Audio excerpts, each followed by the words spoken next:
Conflit, pandémie, migrants, le pape François a prononcé sa bénédiction Urbi et Orbi sur la place Saint-Pierre pour la première fois depuis le début de la crise du coronavirus. La Catalogne instaure un couvre-feu pour faire face à la propagation du coronavirus. Des jauges sont également imposées dans les restaurants et les bars. Le télescope géant James Webb est en route vers son orbite à 1,5 million de kilomètres de la Terre. Si tout va bien, le télescope devrait être en fonction en juin 2022.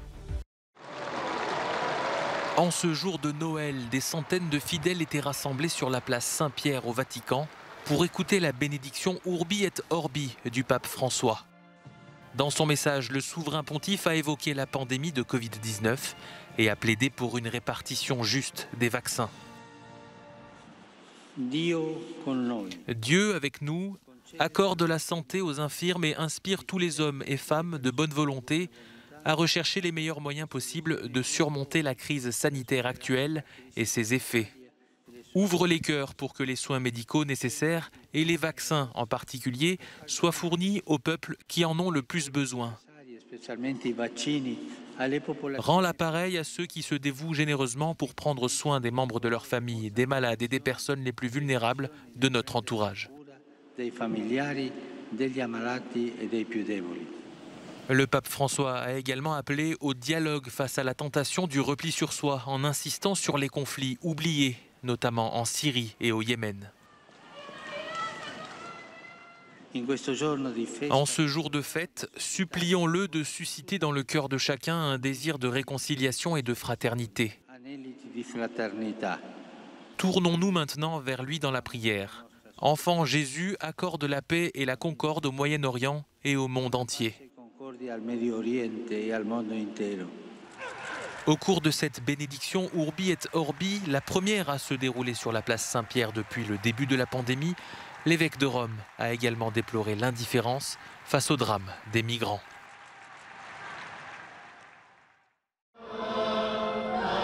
Pour la deuxième année consécutive, Bethléem célèbre Noël en l'absence quasi totale de touristes étrangers. Un service s'est tenu dans l'église de la Nativité après une journée de célébration sans les milliers de pèlerins qui d'ordinaire font le déplacement. Depuis le début de la pandémie de Covid en mars 2020, Israël a suspendu le tourisme étranger à l'exception d'une courte période avant l'apparition du variant Omicron. Seules quelques centaines de fidèles ont pu assister à l'office du patriarche Pierre Battista Pizzabella, le plus haut dignitaire du clergé catholique en Terre Sainte.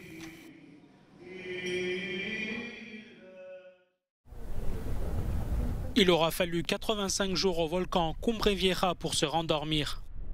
L'éruption volcanique sur l'île espagnole de La Palma, qui a provoqué des dégâts considérables, est officiellement terminée samedi.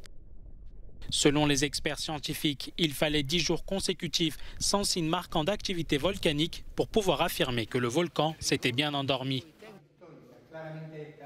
La rigueur scientifique et technique, mais aussi l'historique des précédentes éruptions volcaniques aux Canaries, nous ont conduits à respecter une période de prudence. Et nous pouvons aujourd'hui officiellement annoncer la fin de l'éruption. Il s'agissait toutefois de l'éruption la plus longue que l'île ait connue et la première depuis 50 ans. Malgré sa durée et les images impressionnantes des coulées de lave, elle n'a fait aucun mort. Mais les 83 000 habitants de La Palma n'oublieront ni les secousses sismiques ni les pluies de cendres. La Catalogne impose un nouveau couvre-feu pour lutter contre la hausse des infections au coronavirus. Impossible de se déplacer entre 1h et 6h du matin, sauf motif impérieux dans les villes de plus de 10 000 habitants où l'incidence dépasse 250 cas pour 100 000 habitants sur 7 jours. Les boîtes de nuit ont dû fermer et des jauges sont désormais appliquées dans les lieux culturels et les restaurants. C'est très compliqué parce qu'avec ces mesures, les touristes annulent leur séjour à Barcelone, nous explique ce propriétaire d'un bar. Nous avons eu une bonne soirée malgré les premières restrictions, mais maintenant qu'elles vont durcir, cela va empirer. J'ai peur pour le 31 décembre et la fin d'année. Les réunions privées également doivent se limiter à 10 personnes en Catalogne, où 30% des unités de soins intensifs sont occupées par des patients atteints du Covid, le taux le plus élevé du pays. Cette 6e vague épidémique est pour l'heure moins grave que les précédentes en Espagne, en raison du taux de vaccination parmi les plus élevés du monde. Top Décollage réussi pour Ariane 5. Le lanceur européen a propulsé avec succès le plus puissant des télescopes jamais construits en direction de sa lointaine orbite à 1,5 million de kilomètres de la Terre. Les astronomes du monde entier ont attendu 30 ans et espèrent maintenant que le télescope géant James Webb tiendra toutes ses promesses. C'est l'instrument d'observation du cosmos le plus perfectionné jamais envoyé dans l'espace. L'ambition de ce programme à 10 milliards de dollars est d'avancer sur l'origine de l'univers et les possibilités de trouver la vie ailleurs que sur la Terre. Son miroir fait 6,5 mètres d'envergure, il est 7 fois plus sensible que son prédécesseur Hubble et il est capable de détecter la signature thermique d'un bourdon à la surface de la Lune. Le télescope James Webb est muni de 4 imageurs et spectrographes capables en principe de disséquer la lumière infrarouge émise par les premières galaxies. Aux États-Unis, la solidarité à l'œuvre dans le Kentucky où des bénévoles ont distribué pour Noël des dizaines de milliers de jouets et de repas aux familles qui ont tout perdu après le passage d'une tornade meurtrière il y a 2 semaines. Au moins 79 personnes ont été tuées par des tornades qui ont traversé plusieurs États américains dans la nuit du 10 au 11 décembre dernier. Il y a 30 ans, l'URSS s'écroulait, laissant derrière elle 15 républiques indépendantes. Parmi elles, on retrouve la Géorgie. Au cœur de la capitale, Tbilissi, il existe un endroit où le passé soviétique a été ramené à la vie. Dans ce marché, on vend de vieux objets qui rappellent les souvenirs de l'Union soviétique qui a duré presque 70 ans. Pour certains, il s'agit simplement d'objets de collection excentriques et à la mode. Mais pour d'autres, ils rappellent des souvenirs douloureux qui les ont profondément marqués. Alors que certains Géorgiens regrettent même ce modèle social. 30 ans après, le pays semble toujours partagé sur l'héritage de l'Union soviétique. Il n'y avait absolument rien, c'était la pénurie. Si vous vouliez acheter quelque chose, vous étiez obligé d'aller à Moscou. Certains sont nostalgiques de cette époque, peut-être parce qu'il y avait plus de stabilité. Nous avions une protection sociale. Nous pouvions voyager, il y avait du travail et les salaires étaient plus élevés. Dans les rues de Tbilissi, on peut encore trouver différents symboles de l'époque soviétique, comme le marteau et la faucille. Pour les jeunes générations, ces symboles sont surtout des objets d'intérêt. Mais pour certains, ils sont trop jeunes pour se souvenir des réalités de cette période de l'histoire. Le plus important, c'est qu'il faut se rappeler que l'URSS était un État terroriste, un État qui ne laissait absolument aucune liberté politique à ses citoyens et où toute forme de liberté était interdite. Le passé soviétique influence encore la société d'aujourd'hui. Les anciennes idées et modes de vie façonnent encore la vie des jeunes, et c'est triste.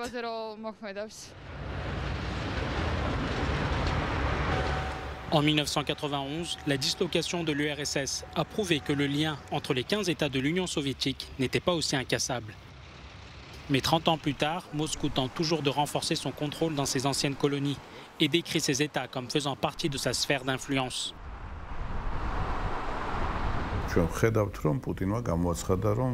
Vladimir Poutine avait déclaré que la dissolution de l'Union soviétique était la plus grande catastrophe géopolitique du XXe siècle. Aujourd'hui, le président russe pense que les États post-soviétiques sont toujours sous l'influence de Moscou. La Russie a quelque peu accepté le fait qu'elle a perdu les pays baltes. Ces États ont réussi à s'en sortir à temps en rejoignant l'Union européenne et l'OTAN.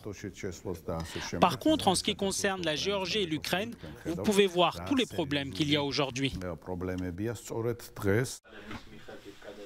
Le régime communiste a eu un impact très important sur la vie des personnes ayant grandi en URSS. Cela se manifeste souvent dans leurs actions et leurs pensées.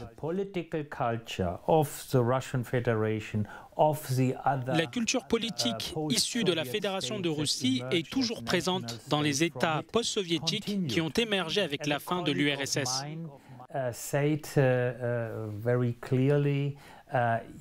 Comme l'avait dit un de mes collègues, vous pouvez sortir la Géorgie de l'Union soviétique, mais pas l'Union soviétique de la Géorgie.